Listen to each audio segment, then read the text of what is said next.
Vladimir Putin pronunció una declaración sustancial y de principios que sonó como una señal clara para todas aquellas empresas occidentales que, en el año 2022, tomaron la decisión de abandonar el mercado ruso. Esta declaración no solo fue una reacción a los acontecimientos económicos de los últimos años, sino también la afirmación de una nueva filosofía.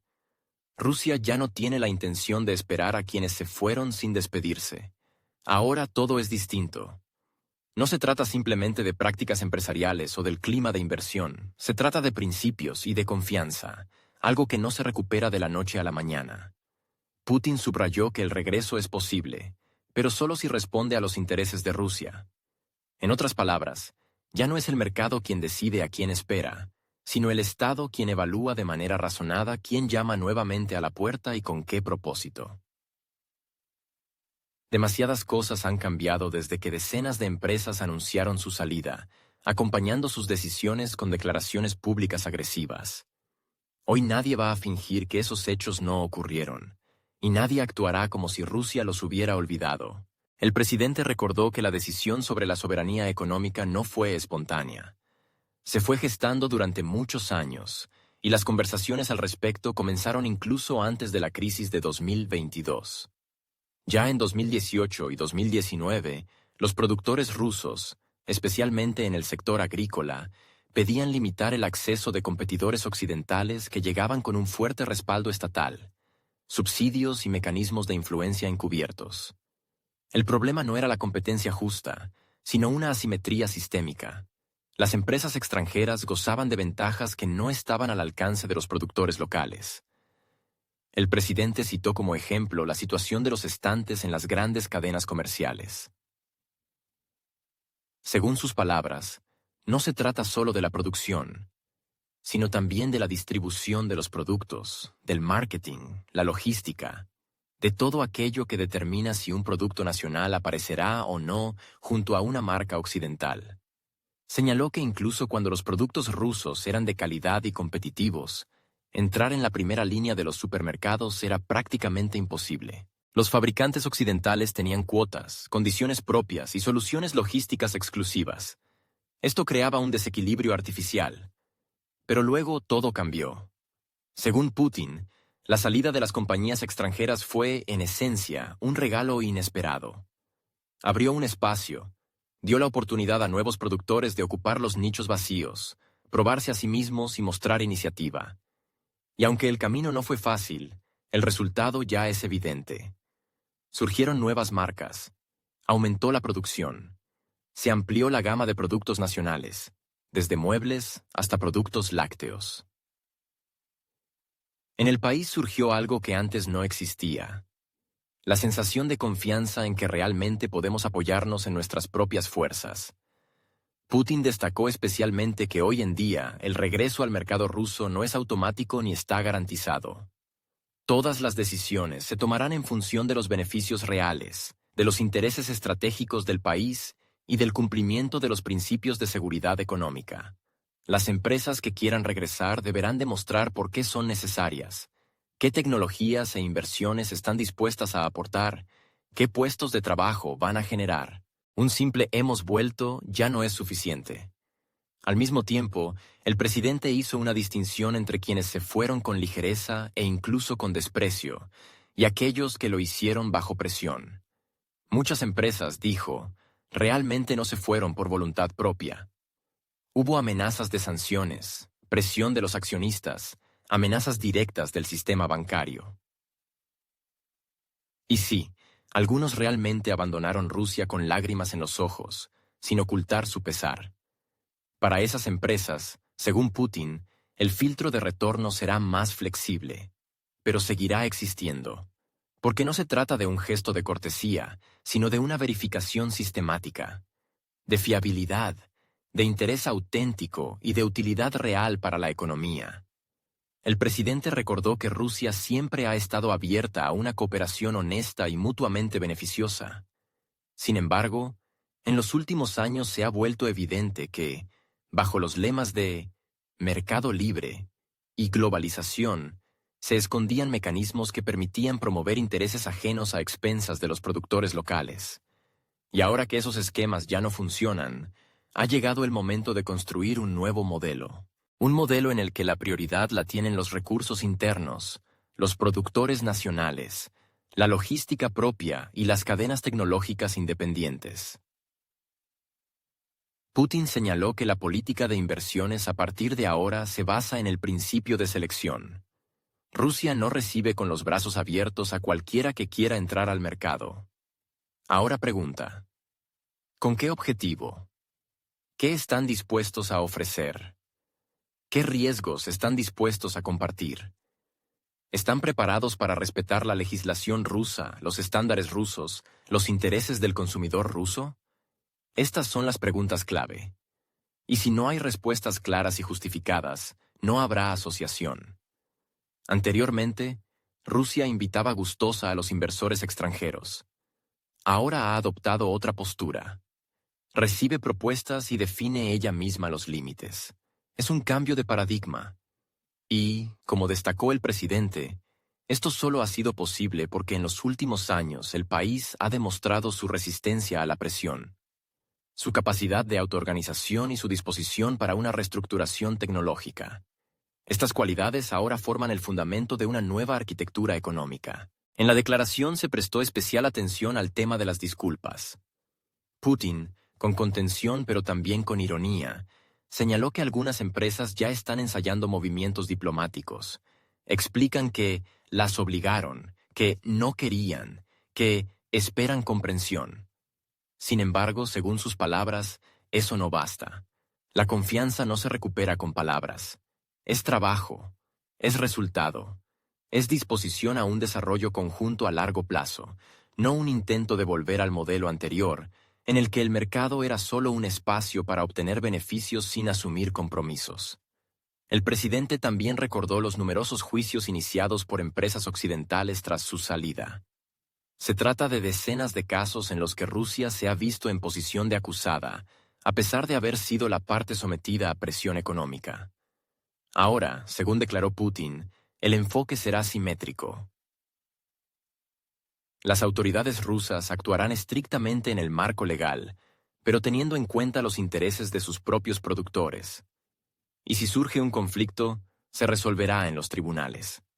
No en un año, tal vez en décadas, y Rusia está preparada para ello. No obstante, se enfatizó: Rusia no tiene intención de encerrarse en sí misma. La autosuficiencia no significa aislamiento. El presidente dejó claro que Rusia está abierta a la cooperación internacional, siempre que esté basada en el respeto, el pragmatismo y la honestidad. Y si las empresas occidentales están dispuestas a nuevas formas de asociación, producción conjunta, intercambio tecnológico, localización, esto será considerado. Pero el simple regreso con las viejas reglas ya no será posible. Una de las tesis clave del discurso fue que la Rusia de hoy ya no actúa por inercia. No reacciona.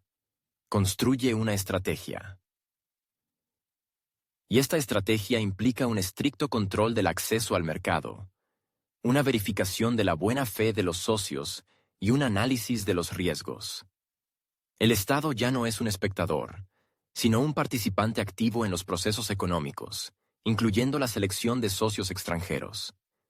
Al finalizar su intervención, Vladimir Putin subrayó que Rusia está preparada para cualquier escenario, para nuevas olas de presión, para desafíos externos, para intentos de coerción mediante sanciones.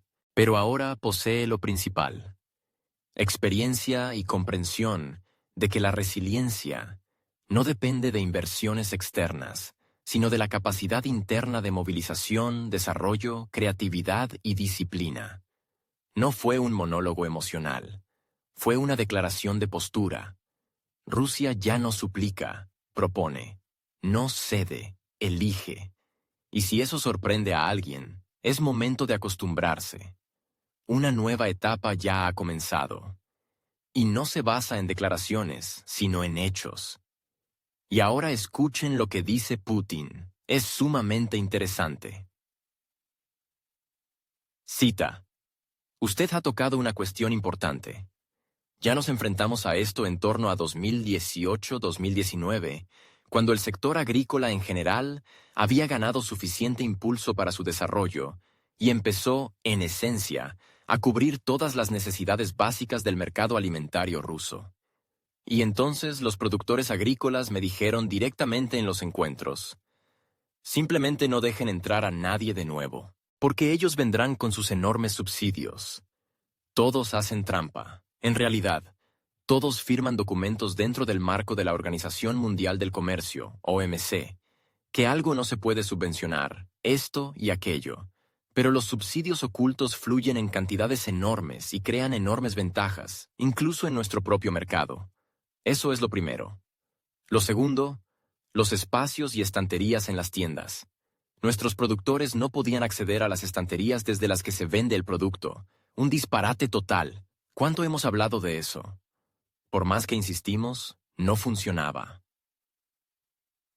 Ahora, cuando Alexei Repik dijo que nuestros emprendedores lograron mucho, que están apareciendo cientos y miles de marcas y así sucesivamente, y realmente, algunas cosas son de mejor calidad que las que ofrecían antes los productores extranjeros en nuestro mercado.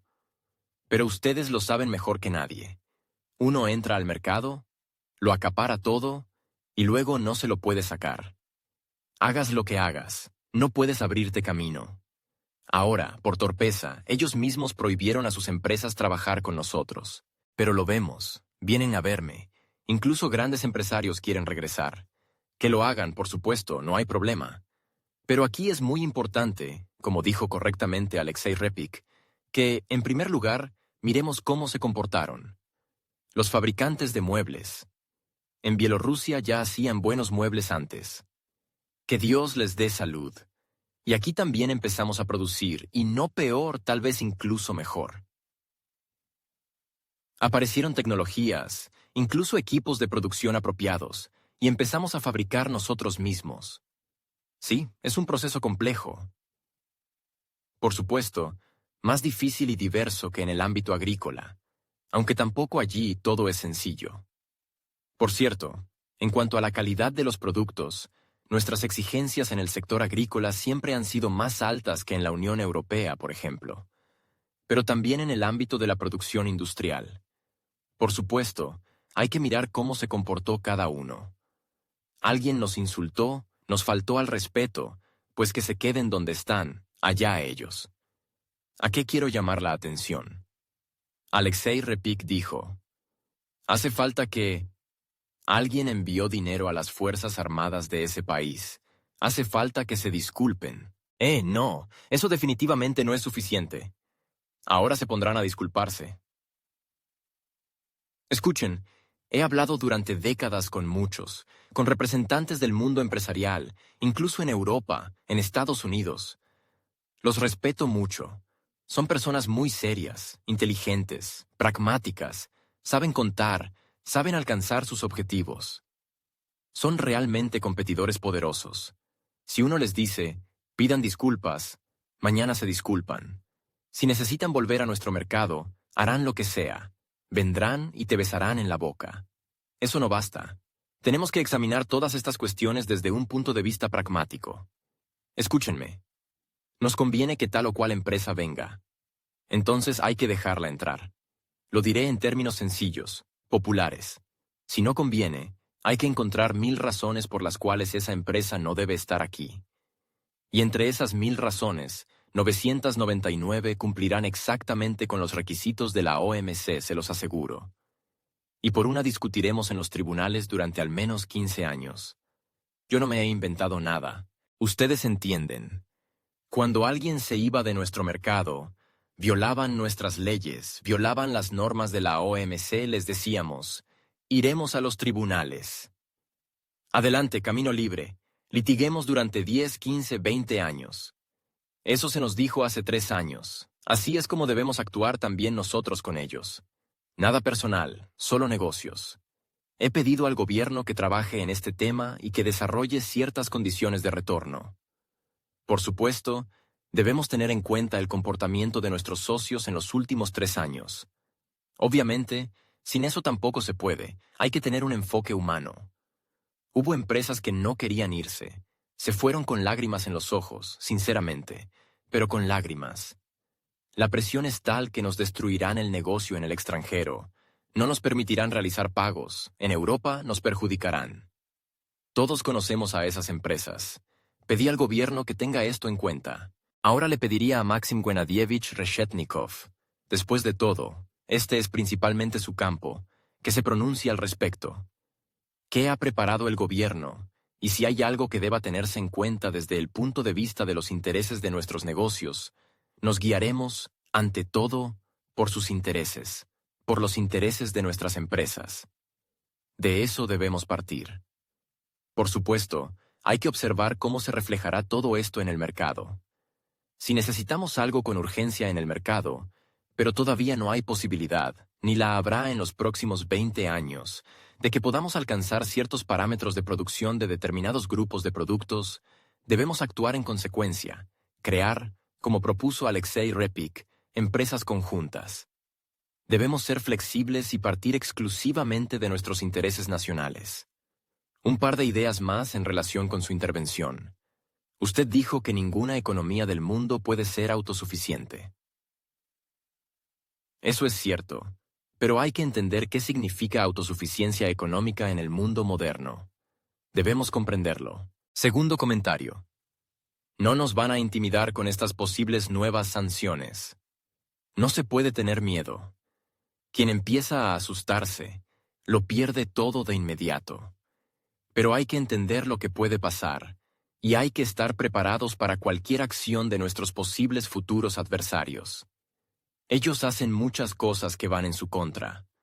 Parece que tal o cual cosa no la harán con seguridad, porque les perjudica. Pero las hacen, idiotas. Perdón, por favor. ¿Y cómo no? Las principales economías del mundo entran en recesión solo para hacernos daño. Es como comprar un billete y no viajar, solo para fastidiar al revisor. ¿Qué es eso? Por eso, por supuesto, debemos tener en cuenta que pueden hacer aquello de lo que hablan públicamente. Y nosotros, por supuesto, debemos como mínimo minimizar las consecuencias negativas para nosotros.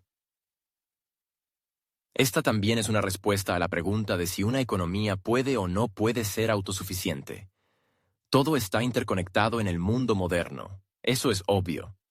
Pero aún así, hay puntos clave que constituyen uno de los parámetros de nuestra independencia y soberanía económica. Hay que estar preparados, por supuesto, para todo. Fin de la cita. Mientras tanto, mientras los medios occidentales siguen repitiendo los mantras sobre la aislación de Rusia, las grandes corporaciones hacen discretamente las maletas. No para irse de vacaciones, sino para volver al lugar del que huyeron por su propia voluntad. A Rusia. Ven que los negocios en Rusia están vivos, se desarrollan, y, a juzgar por las cifras, no parecen sufrir mucho sin ellos. Es más, en estos 2 años y pico muchas de las golosas parcelas del mercado ya están ocupadas firmemente. Volver ahora es como llegar a una fiesta cuando ya apagaron la música. Y difícilmente alguien los va a recibir con champán. Una ola de fuga. Ahora en sentido contrario. Desde comienzos de 2022, más de 1.500 empresas occidentales tomaron la decisión de cerrar sus operaciones en Rusia. Esto afectó a todos los sectores, desde la industria automotriz y la restauración hasta el comercio minorista, la industria cosmética y la logística. La retirada estuvo acompañada de distintos gestos. Algunas lo anunciaron de forma ostentosa, alegando la imposibilidad de continuar operando en las condiciones actuales. Otras simplemente cerraron sus oficinas sin comunicados de prensa. Y algunas incluso hablaron públicamente de principios morales, poniendo en pausa sus beneficios en nombre de la ideología. Pero la ideología tiene un precio, y como se ha demostrado, no todos pudieron permitírselo. Hoy, 2 años después, muchos de los que se marcharon contemplan seriamente el camino de regreso. La razón no son solo las pérdidas financieras, aunque éstas son colosales. Según expertos rusos, las posiciones perdidas en el mercado empiezan a parecer especialmente valiosas frente a la estabilidad de la demanda, la conservación de la base de consumidores y el fortalecimiento paralelo de las marcas locales. El mercado interno no se derrumbó. No se detuvo. Al contrario, se reorientó. Y eso significa que volver ya no se ve como continuar desde donde se quedó. No se trata de revisar un contrato antiguo, sino de intentar entrar de nuevo en un espacio donde han surgido nuevas reglas. Un caso que atrajo especial atención en los círculos empresariales fue el de la empresa italiana Ariston. La compañía fue puesta temporalmente bajo gestión externa de una estructura rusa, pero más tarde recuperó sus activos. Esta historia fue interpretada como una señal. Si se hace todo correctamente, existe la posibilidad de recuperar posiciones.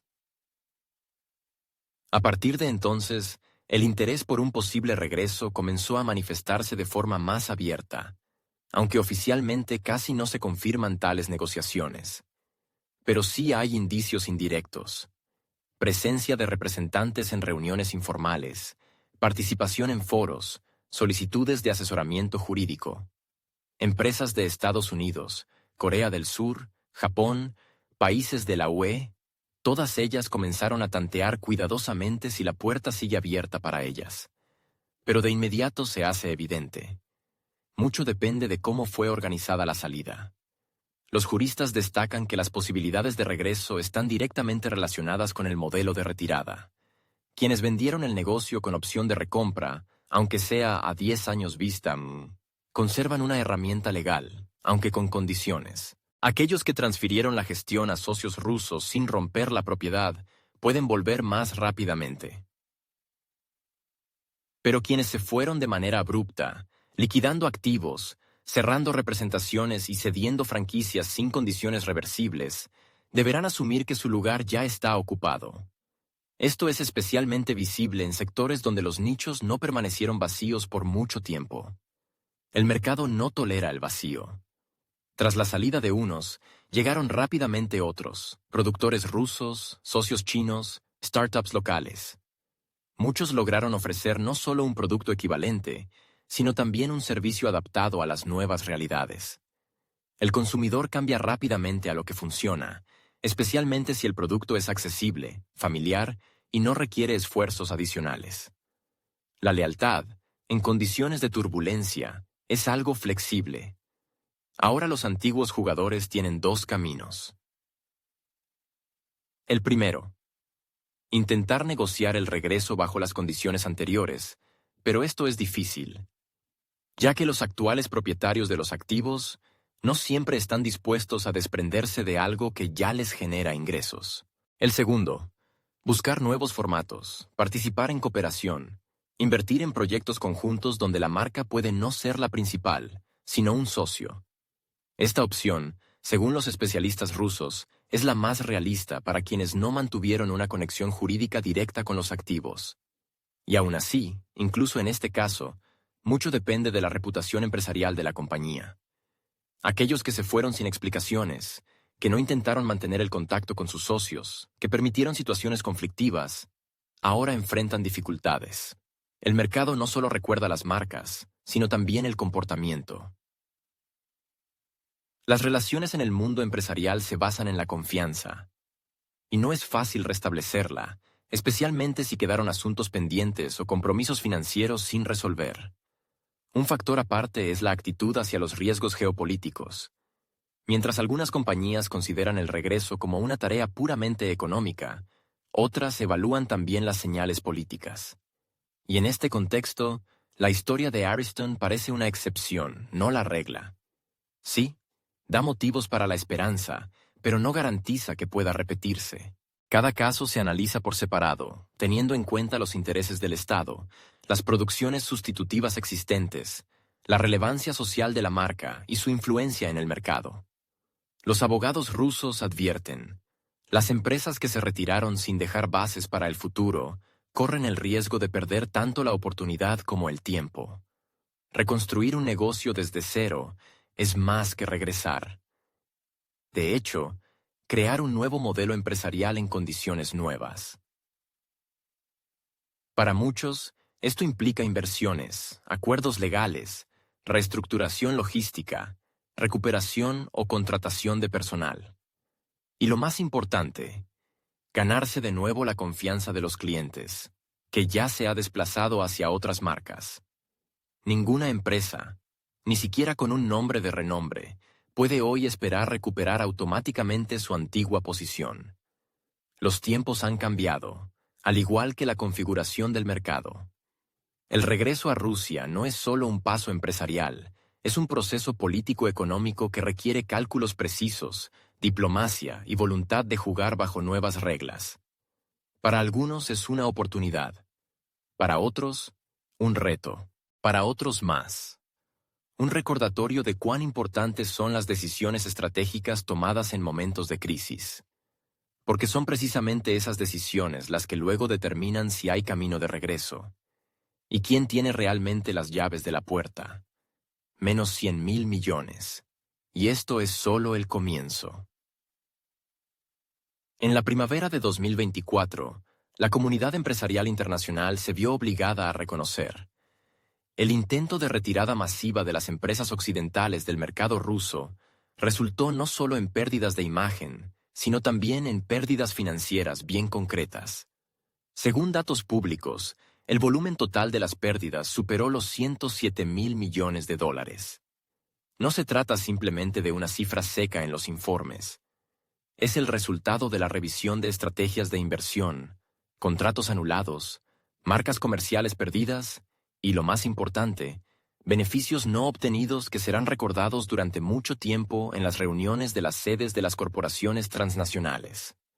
Las empresas estadounidenses ocupan un lugar especial en esta lista. Según las estimaciones disponibles, su volumen total de inversiones en la economía rusa ascendía a unos 100.000 millones de dólares. Ahora esa suma suena de otra forma, como un activo irrecuperable. Mientras algunas empresas lograron conservar al menos una pequeña parte de su influencia a través de estructuras asociadas o esquemas de gestión temporal, muchas simplemente desaparecieron del radar, cediendo el terreno a nuevos jugadores. Y ahora, al observar a quienes permanecieron, el contraste es evidente. Auchan, Benetton, fabricantes de cosméticos, productos de limpieza y ropa que mantuvieron su presencia en Rusia siguen operando. Obtienen ganancias, se adaptan a la situación cambiante y refuerzan gradualmente sus posiciones. Observando esto, los representantes de las marcas que se fueron han empezado a retomar el debate sobre su posible retorno, aunque por ahora no se apresuran a hacerlo públicamente. Al contrario, la mayoría de los contactos se realizan de forma reservada. Delegaciones de bancos de inversión, comerciantes de materias primas y propietarios de marcas utilizan canales confidenciales. Sus visitas a Moscú no vienen acompañadas de ruedas de prensa ni de declaraciones oficiales. Prefieren el silencio. Cualquier palabra ruidosa puede interpretarse de forma ambigua en sus propios países, donde el regreso al mercado ruso sigue siendo un tema delicado. A pesar de la contención externa, la naturaleza de las cuestiones discutidas habla por sí sola. Se trata de posibilidades de reintegración en sectores anteriores, recompra de activos, relanzamiento de producciones y restauración de cadenas de suministro. La palabra reintegración, que hasta hace poco parecía imposible en la retórica oficial, va cambiando de contexto. Deja de ser un tabú y empieza a utilizarse en sentido práctico. No como un gesto político, sino como una necesidad dictada por el sentido común. Las corporaciones, enfrentadas a la caída de beneficios, a la contracción interna de los mercados y al aumento de la competencia en otras regiones, han comenzado a mirar con mayor atención hacia Rusia. Y no se trata solo de los sectores tradicionales, minoristas, industria alimentaria, ingeniería mecánica. También se nota una reactivación en el sector financiero. Los bancos de inversión, que antes estaban paralizados en sus operaciones, vuelven a explorar los mecanismos de acceso al mercado interno. Se interesan por las posibilidades de financiar proyectos conjuntos y por los aspectos jurídicos de futuras operaciones. Es importante señalar que la mayoría de ellos actúa con la máxima cautela. No se trata de regresos a gran escala ni de expansiones agresivas. Más bien, es un reconocimiento del terreno. Un intento de entender cómo está organizada ahora la nueva estructura de relaciones, qué barreras permanecen, qué se puede evitar ¿Y qué es categóricamente imposible? Lo importante no es solo volver, sino hacerlo sin perder la cara y teniendo en cuenta las nuevas realidades. Y estas realidades ya no incluyen solo aspectos jurídicos o sancionadores, sino también el factor de competencia por parte de quienes ocuparon los nichos liberados. En el contexto del precedente positivo con Ariston, que tras un año bajo administración externa recuperó sus activos, el interés por el tema del regreso ha aumentado notablemente. Pero ni siquiera esta historia proporciona una respuesta universal. En ella mucho depende del trasfondo político, de la postura de las autoridades rusas, de los acuerdos actuales y del nivel de confianza entre las partes. Para algunas empresas, esto es una señal de que vale la pena intentarlo. Para otras, un recordatorio de que deben actuar con precaución. Las pérdidas financieras ya están registradas. Son la base de la revisión de estrategias. Quienes tomaron decisiones en 2022 ahora enfrentan las consecuencias. La ganancia no percibida no es el único gasto. Se trata también de la pérdida de notoriedad de marca, de la ruptura de las cadenas logísticas, de la necesidad de reentrenar personal si finalmente se produce el retorno. Y lo más importante, la pérdida de tiempo. Mientras unas empresas se despedían del mercado ruso, otras aprovecharon ese vacío para ocuparlo. Ante este escenario, la reflexión se vuelve inevitable. Aunque públicamente aún no se hable de ello, dentro de las corporaciones está surgiendo una nueva perspectiva. Si hasta hace poco solo se hablaba de riesgos, ahora se evalúan las oportunidades perdidas. Y cuanto más se prolongue la pausa, más difícil será recuperar el terreno. En un contexto de competencia global y mercados que se estrechan, cada cuota perdida es motivo de preocupación. Sobre todo si ya hay alguien ocupando su lugar. Ya no es solo una cuestión de si se puede volver. Es una cuestión de si habrá a dónde volver. Fast food regresa, pero ya no con la misma salsa. Uno de los ejemplos más destacados de adaptación a la nueva realidad es la historia de McDonald's, transformado en Vkusno y Tochka Sabroso ni punto.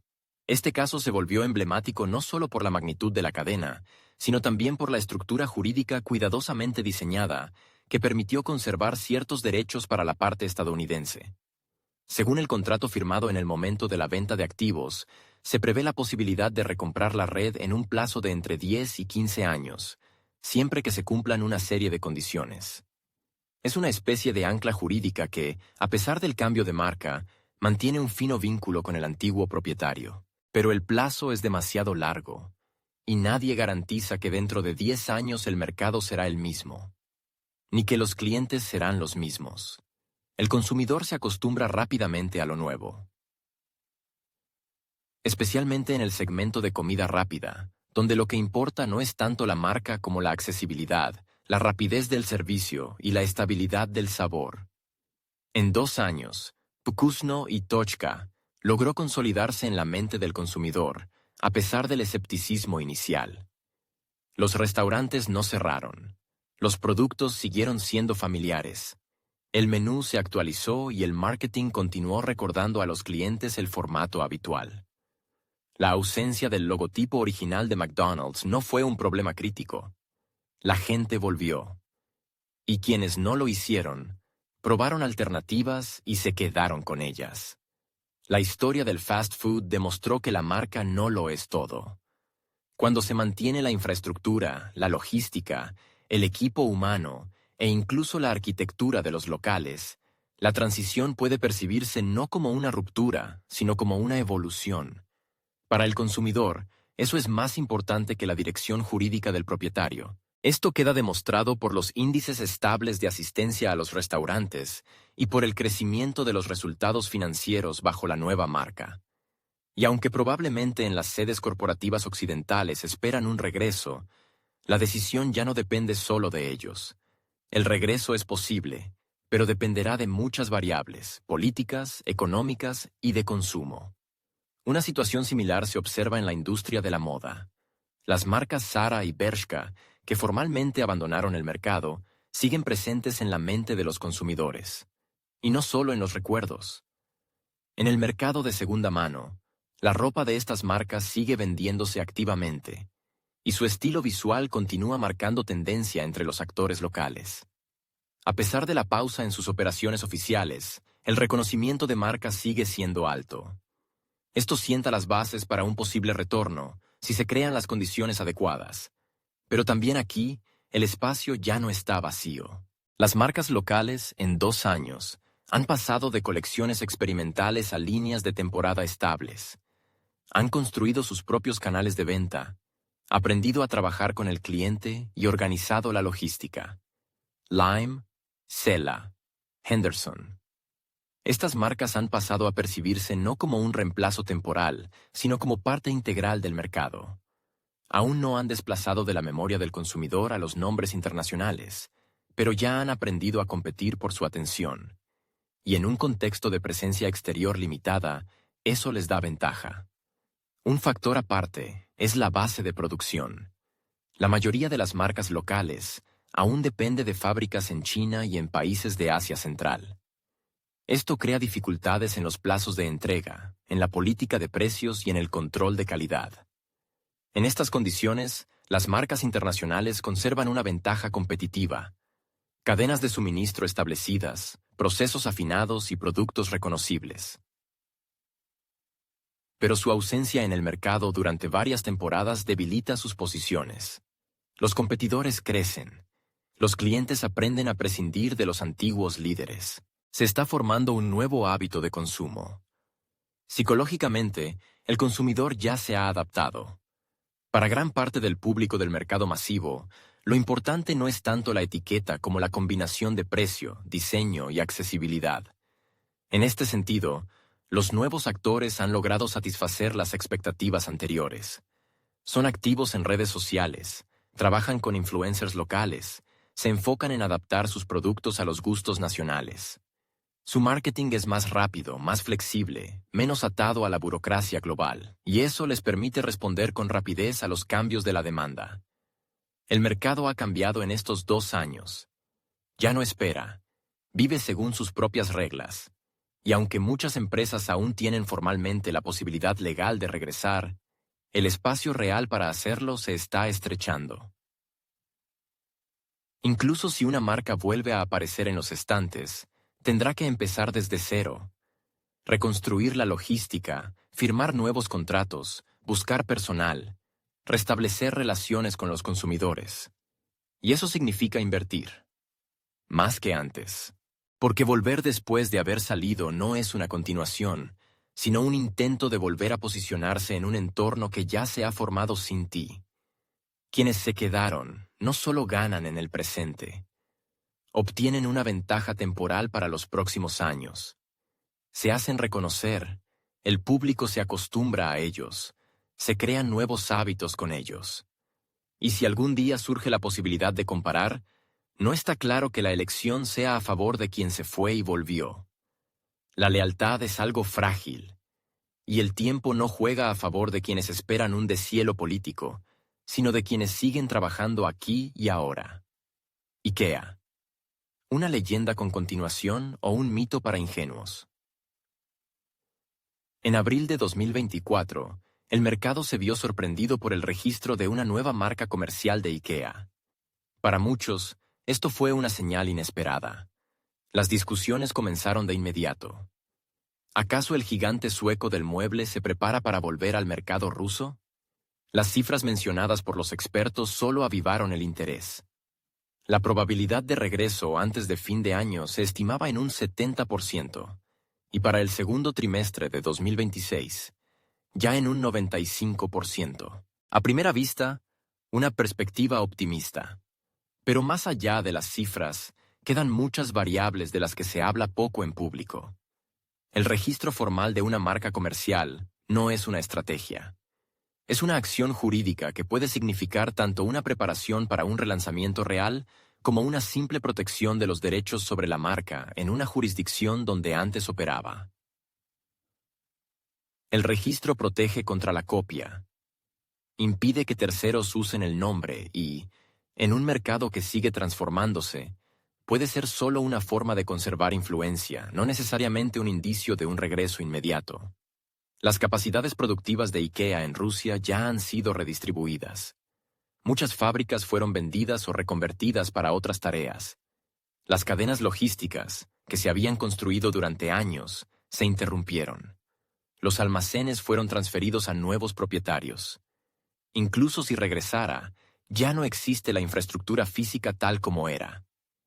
Para restablecer su presencia, serían necesarias inversiones importantes en locales, equipamiento, personal, logística, marketing. Y eso en un contexto en el que, en 2 años, el mercado se adaptó y pasó a manos de nuevos actores. La industria del mueble rusa no se quedó atrás. Los fabricantes locales aprovecharon el vacío y comenzaron a desarrollar activamente su potencial. En un año, el sector mostró un crecimiento de más del 12%. Se amplió la gama de productos, mejoró la calidad, aumentó la presencia en el comercio minorista. Las empresas del sector invirtieron en producción, modernizaron sus equipos, comenzaron a trabajar con nuevos proveedores e implementaron canales de distribución más flexibles. Muchas marcas se consolidaron en regiones donde IKEA dominaba sin competencia. El consumidor también ha cambiado. Si antes una visita a IKEA se percibía casi como un ritual, que incluía no solo la compra de muebles, sino un estilo de vida, hoy ese hábito ha sido reemplazado por otros formatos. Los actores locales captaron rápidamente la estructura de la demanda. Soluciones compactas para apartamentos pequeños, módulos funcionales, materiales ecológicos, diseño minimalista. Todo esto apareció en las ofertas de nuevas marcas orientadas al mismo público que antes atraía a IKEA. Las estrategias de marketing también se han transformado. En lugar de campañas publicitarias globales, acciones puntuales, trabajo con comunidades locales, participación en proyectos sociales y de diseño. Los fabricantes se acercaron más al cliente, establecieron una retroalimentación directa, redujeron los tiempos de entrega y mejoraron el servicio al cliente. En un contexto donde la rapidez y la flexibilidad son importantes, estas cualidades se convierten en una ventaja. Y ahora, un actor que quiera volver tendrá que competir no con un campo vacío, sino con un abanico completo de alternativas. El tema del precio también influye. Durante la ausencia de IKEA, las referencias de precios en el mercado del mueble han cambiado. Los productos se han encarecido debido a factores externos, la inflación y los costes logísticos. Esto afectó a todos, pero las marcas locales reaccionaron más rápido a los cambios.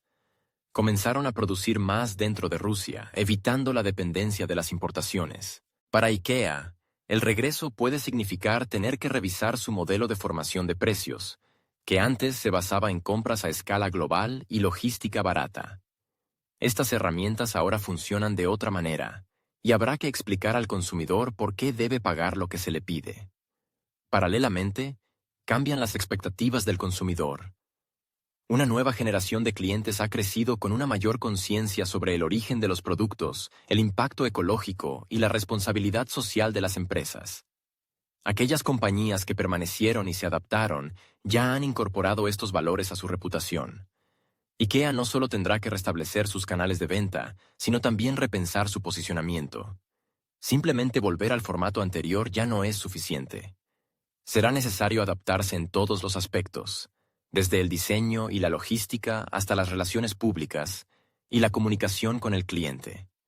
Mientras IKEA guarda silencio, el mercado sigue su curso. Los showrooms de muebles están activos. Las nuevas colecciones llegan a las tiendas. Las ventas online crecen. En estas condiciones, cada mes de demora reduce el reconocimiento y debilita el vínculo emocional con el consumidor. Formalmente, la marca sigue siendo reconocida, pero la lealtad cambia rápidamente.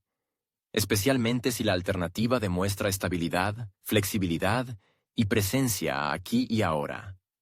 IKEA puede volver, pero el tiempo en que su ausencia era un problema ya ha pasado. Hoy es solo una opción más entre muchas. Para regresar, tendrá que competir, no con el recuerdo, sino con la realidad. Hyundai y Kia. No todo está perdido, pero no todo será posible. Los fabricantes automotrices surcoreanos Hyundai y Kia, tras el año 2022, estuvieron entre los que tomaron la decisión de abandonar el mercado ruso. Sin embargo, a diferencia de muchas empresas occidentales, no cerraron la puerta por completo. En 2024, Hyundai amplió el registro de sus marcas comerciales en Rusia hasta el año 2034, lo que fue inmediatamente interpretado como una señal de un posible regreso. Kia, según informes de la agencia John Hub, se prepara para volver al mercado de la CI. Y en Rusia sus intereses están representados por una estructura que recibió los activos con derecho de recompra en un plazo de 2 años. Esto deja margen de maniobra, pero con cada mes que pasa, la situación se complica más. El mercado automovilístico en Rusia ha experimentado cambios significativos. Las marcas chinas lograron llenar rápidamente los nichos vacantes. Sus vehículos comenzaron a aparecer activamente en los concesionarios, en la publicidad, en las calles de las ciudades. Marcas que antes se percibían como exóticas ahora ocupan posiciones de mercado convencionales. El nivel de localización de la producción de los modelos chinos ha aumentado. Muchos de ellos comenzaron a ensamblarse en territorio ruso, lo que les dio una ventaja en precios y la posibilidad de sortear las barreras logísticas. Al mismo tiempo, los propios automóviles mejoraron notablemente. El diseño se volvió más moderno y el equipamiento más completo. Los fabricantes rusos de automóviles tampoco se quedaron de brazos cruzados. Las condiciones en las que se encontraron exigieron un desarrollo acelerado. Las medidas de apoyo estatal, las inversiones en modernización de la producción, la simplificación de las certificaciones, todo esto permitió acelerar el lanzamiento de nuevos modelos y establecer la producción en un entorno de presión. Marcas que antes se percibían como obsoletas, renovaron sus líneas y comenzaron a recuperar la confianza del consumidor. Esto significa que la cuota de mercado que antes pertenecía a las marcas surcoreanas, ahora está distribuida entre fabricantes chinos y rusos. Paralelamente, la situación de precios también ha cambiado. Como resultado de la corrección del tipo de cambio, el aumento de los costes, la subida del impuesto de reciclaje y los gastos logísticos, los automóviles en Rusia se han encarecido significativamente. Hyundai y Kia, anteriormente conocidas por su accesibilidad, ahora se situarían en otro segmento de precios. Incluso manteniendo la calidad del producto, ahora tendrán que competir con quienes ofrecen un nivel similar de equipamiento a un precio más atractivo. Para un consumidor acostumbrado a contar cada rublo, esto tiene importancia. Las dificultades también afectan a la estructura de distribución. Antes Hyundai y Kia contaban en Rusia con una red consolidada de concesionarios, centros de servicio y almacenes. Estos elementos no han desaparecido, pero en 2 años, una parte ha pasado a atender otras marcas. El equipamiento y el personal podrían haber sido redistribuidos, las cadenas logísticas reorientadas. Si se produce el regreso, habrá que reconstruir la estructura antigua o crear una nueva desde cero. Ambos caminos son costosos, requieren tiempo y esfuerzo administrativo. La imagen también juega un papel. La percepción de la marca no es solo el logotipo y la gama de modelos, sino también la historia de la relación con el cliente. En 2 años, la mentalidad de los conductores ha cambiado. El nivel de confianza se ha redistribuido. Quienes permanecieron en tiempos difíciles fortalecieron su posición. Quienes se fueron, quedaron en la periferia. Incluso si el regreso se concreta, será necesario un esfuerzo para restaurar la reputación, especialmente teniendo en cuenta que ahora los consumidores prestan más atención al servicio, a las piezas de repuesto, a los plazos de garantía y a la disponibilidad inmediata de vehículos. El trasfondo geopolítico añade complejidad. Aunque Corea del Sur formalmente no impuso sanciones, las empresas deben tener en cuenta los posibles riesgos reputacionales, jurídicos, logísticos. Todo esto hace que el regreso sea un tema delicado. Para las compañías, no solo es importante tomar una decisión, sino también justificarla en todos los niveles, desde los accionistas hasta los clientes. Y en este contexto, cada paso pasa por el filtro de la prudencia política. La demanda también ha cambiado. Si antes la atención se centraba en coches urbanos compactos y SUV, ahora ganan popularidad los modelos más asequibles, resistentes a las condiciones de uso y con requisitos mínimos de mantenimiento. Esto exige otros criterios para la gama. Adaptarse a las nuevas expectativas del consumidor requerirá tiempo. Hyundai y Kia tendrán que repensar no solo sus canales de venta, sino también el producto en sí, su posicionamiento, su estrategia de precios y su comunicación. Merece mención aparte la competencia dentro de la CI. Incluso si se concreta el regreso al mercado regional, esto no garantiza el éxito automático en Rusia. Cada mercado tiene sus particularidades. Hábitos del consumidor, regulación, fluctuaciones cambiarias, fiscalidad. Todos estos factores influyen en el precio final y en la competitividad de la oferta. Será necesario ajustar cuidadosamente las estrategias a las condiciones locales. La existencia formal del derecho de recompra de activos es un elemento importante, pero no responde a las preguntas clave. ¿Qué hacer con la competencia? ¿Cómo recuperar la lealtad? ¿Dónde encontrar socios dispuestos a invertir en la red? Y lo principal, ¿cómo integrarse en una nueva realidad de mercado, donde ya rigen otras reglas y donde las ventajas habituales ya no funcionan?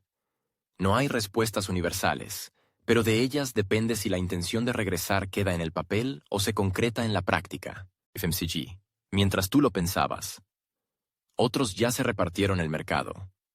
El sector de bienes de consumo masivo, FMCG. En Rusia ha pasado por una transformación en los últimos 3 años que pocos podrían haber previsto a comienzos de 2022. Las estanterías que quedaron vacías tras la salida de las empresas occidentales no permanecieron así por mucho tiempo. Los fabricantes rusos reaccionaron rápidamente. Para ellos no fue solo una oportunidad, sino una ventana única. En poco tiempo aparecieron nuevas marcas, se fortalecieron las ya existentes, y el consumidor comenzó a acostumbrarse a nuevos sabores, envases y surtidos. Inicialmente, esta sustitución se percibía como una medida temporal. Muchos compradores, por costumbre, seguían buscando sus productos de siempre, pero con cada mes, la situación fue cambiando. Las nuevas marcas invirtieron en reconocimiento, reforzaron su distribución y mejoraron la calidad. Aparecieron detergentes, pastas dentales, champús, zumos, yogures, chocolates, productos de limpieza de fabricación nacional, todo aquello que antes se asociaba con productos extranjeros. Algunas marcas ocuparon hasta un 15% de sus segmentos en un plazo muy breve, mostrando ritmos de crecimiento que antes solo lograban las grandes cadenas internacionales. En esta dinámica fue especialmente evidente el cambio en el comportamiento del consumidor. Los compradores rusos demostraron flexibilidad. El apoyo al productor nacional, antes meramente declarativo, comenzó a materializarse en acciones concretas. Comprar productos locales dejó de ser un compromiso para convertirse en una elección consciente. Esto se vio especialmente entre los jóvenes, que se adaptan con mayor facilidad a las nuevas realidades y están dispuestos a confiar en marcas nuevas si éstas demuestran atención al diseño, al precio y a la calidad. El desarrollo de la logística y la producción nacional también desempeñó un papel clave. Las empresas rusas empezaron a trabajar más activamente con proveedores de materias primas dentro del país y de estados aliados. Esto permitió reducir la dependencia de las importaciones, estabilizar los costes y garantizar un surtido estable. Como resultado, el consumidor pudo seguir comprando sus productos habituales sin interrupciones, y los minoristas pudieron llenar sus estanterías con entregas predecibles. Muchas cadenas apostaron por marcas rusas porque responden más rápido a la demanda y se adaptan con mayor flexibilidad. Algunos fabricantes, al ganar confianza, comenzaron una expansión. Primero en países vecinos, luego en mercados del extranjero cercano. Ya existen casos de éxito en Asia. Gracias a precios bajos, líneas de productos adaptadas y calidad competitiva, sus productos encontraron audiencia. Estos éxitos estimulan el interés por las asociaciones. Algunas empresas locales consideran propuestas de antiguos socios extranjeros, pero ya en otras condiciones. no como subordinadas, sino como jugadores en igualdad de condiciones. Producción conjunta, franquicias, co-packing. Estos formatos se discuten pero sin prisas. El foco está en el control de la marca, el mantenimiento de la cuota de mercado y las garantías a largo plazo. Sin embargo, no todos están dispuestos a cooperar. Aquellas empresas que crecieron tras la salida de los competidores y ocuparon un nicho, entienden que el regreso de antiguos actores podría significar redistribución de ingresos. Algunas alcanzaron el liderazgo en su segmento, lograron notoriedad, ampliaron plantilla, invirtieron en equipos. Ahora no planean retroceder. Se perciben como nuevos líderes y ven su tarea no en conservar posiciones, sino en expandirse. Para ellas el regreso de antiguos dominantes no es una oportunidad, sino una amenaza. La reorientación del sector FMCG también influyó en los enfoques de marketing. Los fabricantes locales comenzaron a utilizar más activamente canales digitales, lanzar campañas en redes sociales, colaborar con blogueros, organizar degustaciones, concursos e iniciativas educativas. Las marcas comenzaron a hablar el idioma del consumidor, a resaltar su carácter local, a contar sobre el origen de los ingredientes, la sostenibilidad del envase y su responsabilidad social. Esto tuvo efecto. El consumidor no solo empezó a reconocer nuevas marcas, sino también a asociarlas con ciertos valores. Los minoristas, especialmente las grandes cadenas federales, actuaron como catalizadores del cambio. Comenzaron a desarrollar marcas propias, invertir en contratos exclusivos, ofrecer a las marcas rusas más estanterías, participación en promociones y visibilidad. El interés se volvió mutuo. Los proveedores se volvieron más flexibles y los minoristas más comprometidos. En 3 años se ha formado un nuevo ecosistema donde la presencia de marcas occidentales ya no se percibe como un elemento imprescindible para un modelo comercial exitoso. En las categorías donde las marcas occidentales aún conservan una fuerte presencia a través de importaciones paralelas o socios locales, su cuota también disminuye gradualmente. No por falta de demanda, sino por un cambio en la percepción del mundo del consumidor. La gente empieza a confiar en los suyos. Los gustos se adaptan. El envase se vuelve familiar. Y aunque el cariño por las marcas conocidas permanece, ya no es exclusivo. Aparece la posibilidad de elegir y cada vez más, la elección favorece a quienes se quedaron, resistieron y evolucionaron. La situación más dramática es la de aquellas empresas que se retiraron sin cláusulas. Se trata de cadenas de comida rápida, cafeterías, marcas hoteleras y fabricantes de electrónica. Sus activos fueron vendidos o transferidos sin mecanismos de retorno. Hoy, sus antiguos socios poseen jurídicamente los derechos y no planean devolver nada. En estos casos, ni siquiera el deseo de regresar ayuda. Los abogados lo dejan claro, sin un derecho prioritario de recompra claramente establecido. No eres nadie en este mercado, y aunque cambie la geopolítica, tus marcas, equipos y logística ya no son tuyos. Las autoridades rusas están elaborando procedimientos que definirán quién y bajo qué condiciones podrá regresar. La Unión Rusa de Industriales y Empresarios, RSPP, está preparando propuestas donde lo primordial no son los intereses de las marcas que se fueron, sino los del negocio nacional. El presidente lo declaró con claridad. Rusia sigue siendo un país abierto, pero el regreso solo es posible en condiciones competitivas y dentro del marco jurídico ruso. Sin privilegios, sin disculpas, sin descuentos por méritos pasados. ¿Quieres volver? Ven y compite con quienes no huyeron. Se pueden discutir sin fin los riesgos, las oportunidades, el clima político. Pero los hechos son claros. Rusia resistió. Las marcas que se fueron perdieron miles de millones. El negocio local ocupó su lugar, y ahora que en el horizonte se vislumbra un posible deshielo político, no todos podrán volver a sentarse en su vieja silla. Si el presidente así lo quiere, todas las reglas pueden cambiar y los decretos revocarse. Esta frase hoy vale más que cualquier contrato. Pero ni siquiera ella garantiza que Occidente vuelva a ser bienvenido. Mientras ellos lo pensaban, en Rusia ya empezó un nuevo capítulo.